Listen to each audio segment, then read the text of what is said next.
Whether you like it or not, you're now a superhero.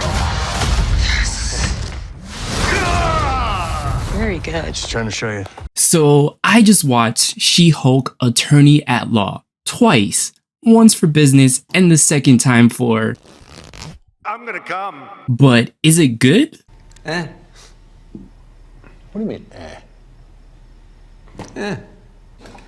You're crazy. You know something, you walked in. It's okay. This is going off the first episode, so it could go up from here or immediately crash and burn. Oh, the humanity. Normally, I would wait for the entire season to drop to determine if this is a good or bad show, but I'm like 99.999% sure this show is going to be like every other Disney Plus show. Straight doo-doo.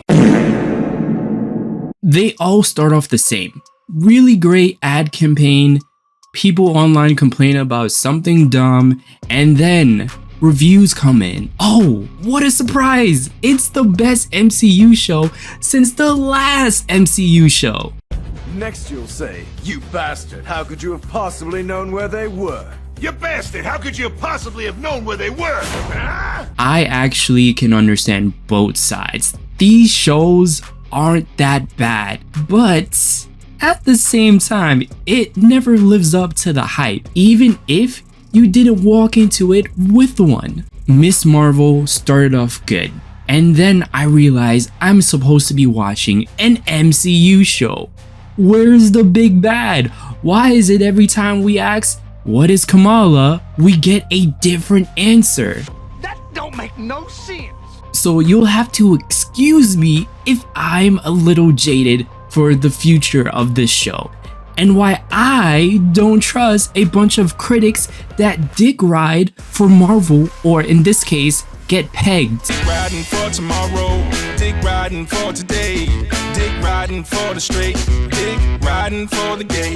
Now that I got that mini rant out of the way, let's talk about why this show isn't for you. I mean, you can watch it if you want, but I don't think it will cater to the same people who watched this video. This show, from what I've seen so far, is just okay. It doesn't hook you with its story and definitely doesn't get you with its humor, which I know is subjective. And again, I will repeat, watch the show if you think I'm wrong. Like, I'm not gonna lie and say this show doesn't have humor that you may somewhat enjoy, because I did smile every now and then, but a lot of the times I'm just gonna say it was for situations that I don't think I should be laughing because it didn't really make sense. Like, for example, Jen is in the bathroom and these ladies walk in thinking that she was assaulted by her partner, and they immediately go into dressing her up, putting up makeup, and helping her make a phone call to her cousin. Now, I don't understand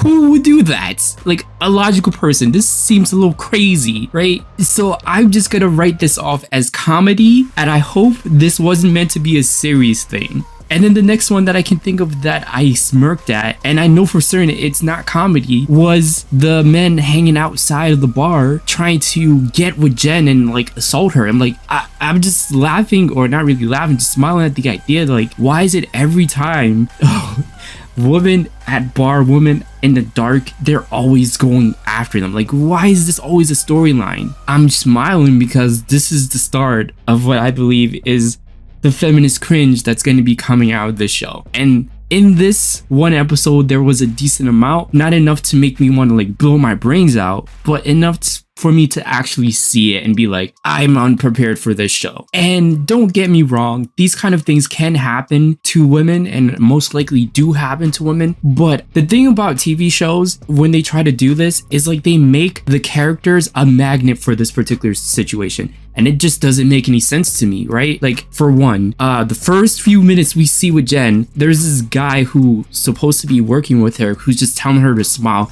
And you know, obviously, women shouldn't be told to smile. It's just annoying in general. Don't tell someone to smile. It's not just a woman or a men thing. It's just, don't be a dick. And this guy is obviously a dick. Then we get to the bar scene, right? And then directly after that, we have to deal with Jen dogging on Bruce for wanting her to actually be in control of her emotions, and she's like, oh, I'm already in control of my emotions, I'm the greatest person ever. Stop, please. I'm pretty much prepared for the show to go so far left and start bashing me in the head with all this dumb feminist stuff and then weak humor, and then not really get anything out of the show. So I'm gonna skip the next few episodes and wait until Daredevil shows up and maybe watch that, or just wait until like we're about to be at the season finale and catch up, because I don't think I want to watch this week to week. This is not a week to week show. This is a binge in 1 week show. That's my opinion.